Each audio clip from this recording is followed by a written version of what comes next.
संबंध 24वें-25वें श्लोकों में भगवान ने सांख्य योग के साधकों द्वारा निर्वाण ब्रह्म को प्राप्त करने की बात कही। अब आगे के 26वें श्लोक में यह बताते हैं कि निर्वाण ब्रह्म की प्राप्ति होने पर उसका कैसा अनुभव होता है। काम क्रोध वियुक्तानां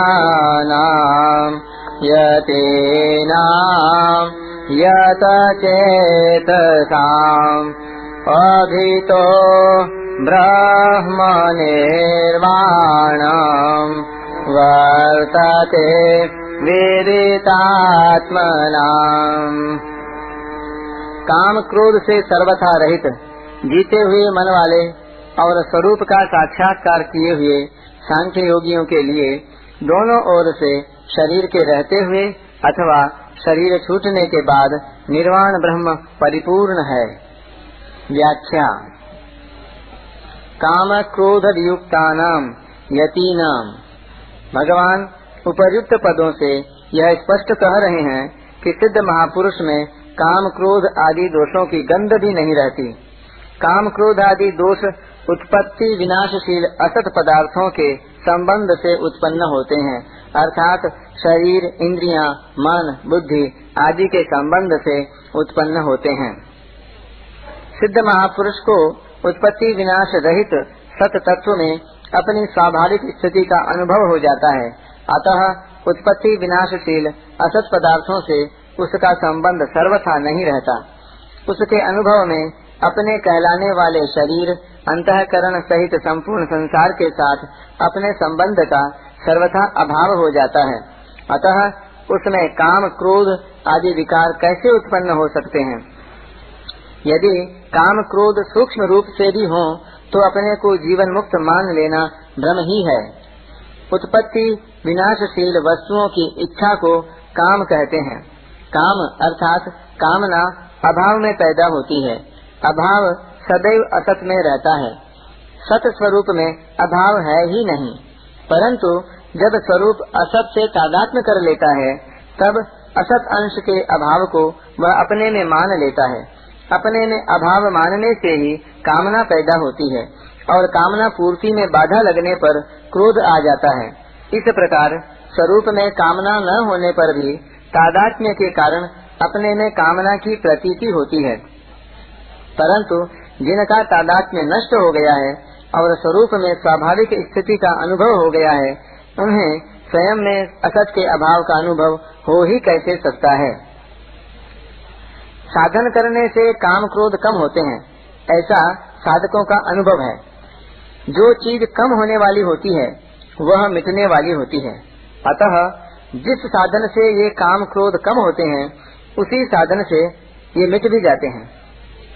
साधन करने वालों को यह अनुभव होता है कि काम क्रोध आदि दोष पहले जितनी जल्दी आते थे उतनी जल्दी अब नहीं आते। पहले जितने वेग से आते थे उतने वेग से अब नहीं आते, और पहले जितनी देर तक ठहरते थे उतनी देर तक अब नहीं ठहरते। कभी कभी साधक को ऐसा भी प्रतीत होता है कि काम क्रोध का वेग पहले से भी अधिक आ गया। इसका पहला कारण यह है कि साधन करने से भोगासक्ति तो मिटती चली गई और पूर्णावस्था प्राप्त हुई नहीं। दूसरा कारण यह है कि अंतःकरण शुद्ध होने से थोड़े काम क्रोध भी साधक को अधिक प्रतीत होते हैं।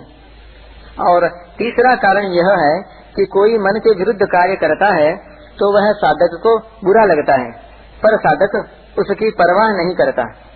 बुरा लगने के भाव का भीतर संग्रह होता रहता है, फिर अंत में थोड़ी सी बात पर भी जोर से क्रोध आ जाता है, क्योंकि भीतर जो संग्रह हुआ था वह एक साथ बाहर निकलता है। इससे दूसरे व्यक्ति को भी आश्चर्य होता है कि इतनी थोड़ी सी बात पर इसे इतना क्रोध कैसे आ गया।